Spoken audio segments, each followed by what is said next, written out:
ನಮಸ್ಕಾರ, ರಿವ್ಯೂ ಚಾನಲ್ಗೆ ಸ್ವಾಗತ. ನಾನು ಸೌಖ್ಯ ಗಾಂಕರ್.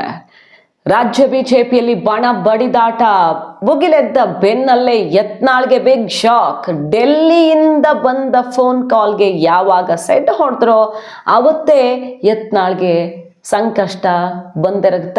ಮೈ ಮೇಲೆ ತಾನಾಗಿ ಎಳೆದುಕೊಂಡ್ರ ಕಷ್ಟವನ್ನ ಯತ್ನಾಳ್. ಈಗ ರಾತ್ರೋರಾತ್ರಿ ಡೆಲ್ಲಿಗೆ ಹಾರಿರುವ ವಿಜಯೇಂದ್ರ ಮತ್ತು ರಾಜ್ಯ ಬಿಜೆಪಿ ಮೂಲಗಳಿಂದ ಬಿಗ್ ನ್ಯೂಸ್ ಒಂದು ಹೊರಗಡೆ ಬರ್ತಿದೆ. ಏನದು ಹಾಗಾದ್ರೆ? ಯತ್ನಾಳ್ಗೆ ಹೈಕಮಾಂಡ್ ಅನಿವಾರ್ಯವಾಗಿ ಇಷ್ಟು ದಿನ ಬಿಟ್ಟಿದ್ದೇ ಹೈಕಮಾಂಡ್, ಅದರಲ್ಲಿ ಡೌಟೇ ಇಲ್ಲ ಅಂದ್ರೆ ಯಾವತ್ತೂ ಕ್ರಮ ಕೈಗೊಳ್ಬೇಕಿತ್ತು. ಈಗ ಅನಿವಾರ್ಯವಾಗಿ ಯತ್ನಾಳ್ಗೆ ಆಘಾತ ಕಾದಿದೆಯಾ? ಇಂಟ್ರೆಸ್ಟಿಂಗ್ ಬೆಳವಣಿಗೆ ಬಗ್ಗೆ ಮಾಹಿತಿ ಮುಂದೆ ಇಡ್ತಾ ಇದೀವಿ. ಮಿಸ್ ಮಾಡಿದ್ರೆ ನಮ್ಮ ಚಾನಲ್ನ ಸಬ್ಸ್ಕ್ರೈಬ್ ಮಾಡಿ, ಹಾಗೆ ನಿಮ್ಮ ಅಭಿಪ್ರಾಯ ಕಮೆಂಟ್ ಮಾಡಿ ತಿಳಿಸಿ. ಎಸ್ ವೀಕ್ಷಕರೇ, ಯಡಿಯೂರಪ್ಪನವರು ಎಚ್ಚರಿಕೆ ಕೊಟ್ಟರು, ಇದಕ್ಕೆಲ್ಲ ಹೈಕಮಾಂಡ್ ಸೊಪ್ಪು ಹಾಕಲ್ಲ ಅಂತ. ವಿಜಯೇಂದ್ರ ಬಣ ಈಗ ತಂಡ ಕಟ್ಕೊಂಡು ಸಮಾವೇಶ ಮಾಡೋದಕ್ಕೆ ಸಜ್ಜಾಗಿದೆ. ವಿಜಯೇಂದ್ರ ಪರ ರ್ಯಾಲಿ, ಭರ್ಜರಿ ಶಕ್ತಿ ಪ್ರದರ್ಶನ, ಸಮಾವೇಶ ಒಂದು ಕಡೆ. ಲಿಂಗಾಯತ ಸಮುದಾಯದ ಬಲ ವಿಜಯೇಂದ್ರ ಬೆನ್ನಿಗಿದೆ ಅನ್ನುವಂಥ ಸಂದೇಶ ರವಾನಿಸೋದು ಇನ್ನೊಂದು ಕಡೆ. ಹಾಗೆ ಯಾವ ಕಾರಣಕ್ಕೂ ವಿಜಯೇಂದ್ರ ಬದಲಿಸುವಂತ ಆಲೋಚನೆನೂ ಮಾಡಬಾರ್ದು ಅಂತ ಹೈಕಮಾಂಡ್ಗೂ ಅಂಥ ಆಲೋಚನೆಗಳಿದ್ರೆ ಮನವಿ ತಲುಪಿಸೋದು ಕೂಡ ಇದ್ರ ಲೆಕ್ಕಾಚಾರ. ಈಗ ಕುರುಡುಮಲೆಗೆ ಹೋಗಿ, ಚಾಮುಂಡಿ ಬೆಟ್ಟಕ್ಕೆ ಹೋಗಿ, ಮುರುಡೇಶ್ವರಕ್ಕೆ ಹೋಗಿ, ಬೇರೆ ಬೇರೆ ಪುಣ್ಯಕ್ಷೇತ್ರಗಳನ್ನ ವಿಸಿಟ್ ಮಾಡಿ ಅಲ್ಲಿಂದ ಈ ಕಾರ್ಯಕ್ರಮ ಸಂಘಟಿಸೋದಿಕ್ಕೆ, ಶಕ್ತಿ ಪ್ರದರ್ಶನಕ್ಕೆ BSY ಬಣ, ವಿಜಯೇಂದ್ರ ಬಣದವರೆಲ್ಲ ಸಜ್ಜಾಗಿರೋದನ್ನ ನೋಡ್ತಾ ಇದ್ದೀವಿ ಒಂದ್ ಕಡೆ.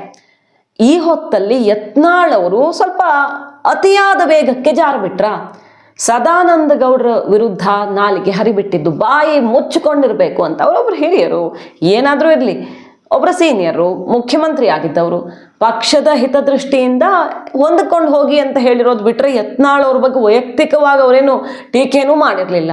ಆದ್ರೆ ತಿರುಗೇಟು ಕೊಡ್ತಾ ನೀವೇನೇನು ಮಾತಾಡಿದ್ರಿ ಗೊತ್ತಿಲ್ವಾ, ಎಲ್ಲ ಬಿಚ್ಚಿಡ್ತೀನಿ, ಬಾಯಿ ಮುಚ್ಕೊಂಡಿರ್ಬೇಕು ಅಂತ ಆಡಿದ ಮಾತುಗಳು ಬಲು ಕಾಸ್ಟ್ಲಿ ಆದಂಗೆ ಕಾಣಿಸ್ತಾ ಇದೆ ಯತ್ನಾಳ್ ಅವ್ರಿಗೆ. ಅತಿರೇಕಕ್ಕೆ ಹೋಗ್ಬಿಡ್ತಾ ಅನ್ನೋದು. ವಿಜಯೇಂದ್ರ ಯಡಿಯೂರಪ್ಪನವ್ರ ವಿರುದ್ಧ ವಾಗ್ದಾಳಿ ಅಂತೂ ಯಾವಾಗಲೂ ಇರೋದೆ. ಈಗ ಸದಾನಂದ ಗೌಡ್ರ ವಿರುದ್ಧ ಕೂಡ ವಾಗ್ದಾಳಿ ನಡೆಸಿದ್ದಾರೆ. ಸೊ ಬಿಜೆಪಿಯ ವಿಜಯೇಂದ್ರ ಬಣಕ್ಕೆ, ಯಡಿಯೂರಪ್ಪ ಬಣಕ್ಕೆ ಇದೆಲ್ಲ ಅಸ್ತ್ರವಾಗಿ ಪರಿಣಮಿಸಿದೆ. ಮತ್ತು ರೇಣುಕಾಚಾರ್ಯ, ಬೇರೆ ಬೇರೆ ನಾಯಕರು, ಬಸವಣ್ಣನವ್ರ ಬಗ್ಗೆ ನೀವು ಟೀಕೆ ಮಾಡ್ತೀರಾ, ನಿಮ್ಮ ಬಾಯಲ್ಲಿ ಇನ್ನೂ ಯಾರ್ಯಾರ ಬಗ್ಗೆ ಮಾತು ಕೇಳಬೇಕು, ಬಸವಣ್ಣನವ್ರನ್ನೇ ನೀವು ಬಿಡ್ತಿಲ್ಲ, ಮೊದಲು ಪಕ್ಷದಿಂದ ಹೊರ ದಬ್ಬಬೇಕು ಇವ್ರನ್ನ ಅಂತ ದೊಡ್ಡ ಮಟ್ಟದಲ್ಲಿ ಆಕ್ರೋಶ ವ್ಯಕ್ತವಾಗ್ತಿದೆ. ನಿಧಾನಕ್ಕೆ ಅಭಿಪ್ರಾಯ ಸಂಗ್ರಹ ಮಾಡಿ ಹೈಕಮಾಂಡ್ಗೆ ತಲುಪಿಸೋ ರೀತಿಯಲ್ಲಿ ಯತ್ನಾಳ್ರನ್ನ ಉಚ್ಚಾಟನೆ ಮಾಡಬೇಕು, ಪ್ರಾಥಮಿಕ ಸದಸ್ಯತ್ವದಿಂದನೇ ಅವ್ರನ್ನ ತೆಗೆದು ಹಾಕಬೇಕು ಅಂತ ಸಿಕ್ಕಾಪಟ್ಟೆ ಕೂಗೆದ್ದಿದೆ. ಈಗ ಒಕ್ಕರ್ಲ ಧ್ವನಿಯನ್ನ ಮೊಳಗಿಸಿ ಹೈಕಮಾಂಡ್ ನಿರ್ಧಾರವನ್ನ ತಗೊಳ್ಳೋ ತರ ಮಾಡಬೇಕು ಅಂತ ಈಗ ಯಡಿಯೂರಪ್ಪ ಬಣ ಬಹಳ ದೊಡ್ಡ ಪ್ರಯತ್ನ ಶುರು ಮಾಡಿದ್ದು. ರೇಣುಕಾಚಾರ್ಯ ಚಾಮುಂಡಿ ಬೆಟ್ಟದಲ್ಲಿ ದರ್ಶನ ಪಡೆದು ಹೊರಗಡೆ ಬಂದು ಬಿಗ್ ಬಾಂಬ್ ಸಿಡಿಸಿದ್ದಾರೆ.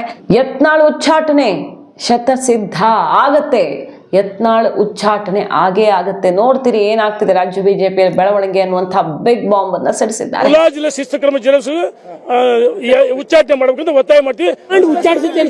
ಉಚ್ಚಾಟನೆ ಮಾಡ್ತಾರೆ, ನೋಡಿ ವೇಟ್ ಅಂಡ್ ಸೀ. ಮತ್ತೊಂದ್ ಕಡೆ ಯತ್ನಾಳ್ ಕೂಡ ಅಬ್ಬರಿಸ್ತಿದ್ದಾರೆ, ಯಾರು ಏನು ಮಾಡಿದ್ರು ಇನ್ನು ಕೇಳಲ್ಲ, ನಾವು ಹೆಜ್ಜೆ ಹಿಂದಿಡೋ ಮಾತೇ ಇಲ್ಲ ಅಂತ ಮೊನ್ನೆ ಹೈಕಮಾಂಡ್ಗೆ ಸೆಡ್ ಹೊಡೆದ್ರು. ಆ ಸುದ್ದಿ ನೀವು ಗಮನಿಸಿರ್ತೀರಿ, ನಾವು ಕೂಡ ರಿಪೋರ್ಟ್ ಮಾಡಿದ್ವಿ. ಹೈಕಮಾಂಡ್ ಇಂದ ಕಾಲ್ ಬಂತು ಯತ್ನಾಳ್ ಅವ್ರಿಗೆ, ಈ ಕೂಡಲೇ ಹೊರಟು ಬಂದು ಬಿಡಿ ಅಂತ ಹೈಕಮಾಂಡ್ ಕಾಲ್ ಬಂದಿದೆ, ವರಿಷ್ಠರಿಂದ ಮೆಸೇಜ್ ಬಂದಿದೆ. ಆದ್ರೆ ನಾನು ಬರಲ್ಲ, ನಾನೊಬ್ನೇ ಬರಲ್ಲ, ಬಂದ್ರೆ ಟೀಮ್ ಸಮೇತ ಬರ್ತೀವಿ, ಅಲ್ಲೂ ಎರಡು ಕಡೆ ಕೂತು ಮಾತುಕತೆ ಮಾಡಿ ಎಲ್ಲ ಫೈನಲ್ ಆಗ್ಬಿಡ್ಲಿ, ಅಲ್ಲೇ ನಾನೊಬ್ನೇ ಬರಲ್ಲ, ಸಮಾಧಾನ ಮಾಡಿ ಕಳಿಸೋದು, ನೀವು ಮಾತು ಹೇಳೋದು, ಪಾಠ ಮಾಡೋದು ಇದೆಲ್ಲ ಮುಗಿದು ಹೋಗ್ಬಿಟ್ಟಿದೆ, ಇನ್ನೇನಿದ್ರು ನಮ್ಮ ದಾರಿ ನಮಗೆ ಅನ್ನೋ ಮಟ್ಟಿಗೆ ಮೆಸೇಜ್ ಕೊಟ್ಟರು ಅವರು.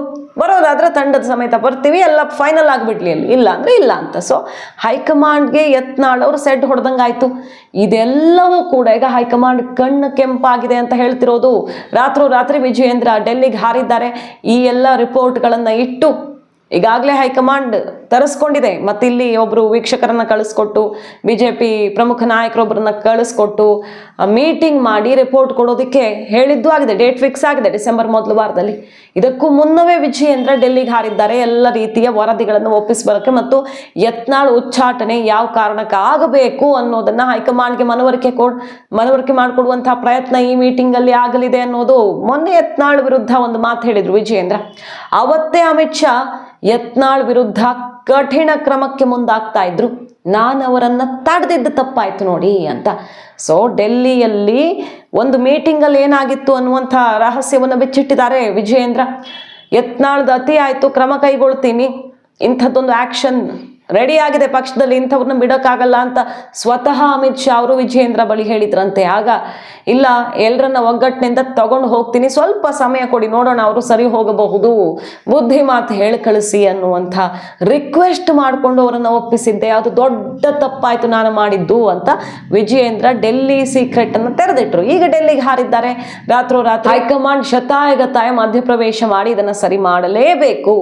ಹಾಗಾದ್ರೆ ನಾಯಕತ್ವ ವಕ್ಫ್ ಹೋರಾಟದ ವಿಚಾರದಲ್ಲಿ ತೊಂದರೆ ಆಗ್ತಿರೋದು ಯಾರಿಂದ ಅನ್ನೋದನ್ನೆಲ್ಲ ಹೈಕಮಾಂಡ್ಗೆ ಮನವರಿಕೆ ಮಾಡಿಕೊಡೋದು, ಮತ್ತು ಪಕ್ಷದ ಪ್ರಮುಖರು ಹಿರಿಯರು ಹೈಕಮಾಂಡ್ಗೂ ಇವ್ರಿಗೆ ಗೌರವ ಇಲ್ಲ, ಯತ್ನಾಳ್ ಯಾರನ್ನೂ ಗೌರವಿಸ್ತಿಲ್ಲ ಅಂದ್ರೆ ಇಂಥವ್ರನ್ನ ನಾಯಕ ಅಂತ ಕೂರಿಸಿ, ಇಂಥವ್ರನ್ನ ಅಧ್ಯಕ್ಷ ಅಂತನೋ ಪ್ರತಿಪಕ್ಷ ನಾಯಕ ಅಂತನೋ ಕೂರಿಸಿದ್ರೆ ಏನಾಗಬಹುದು ಪಕ್ಷದ ಕಥೆ.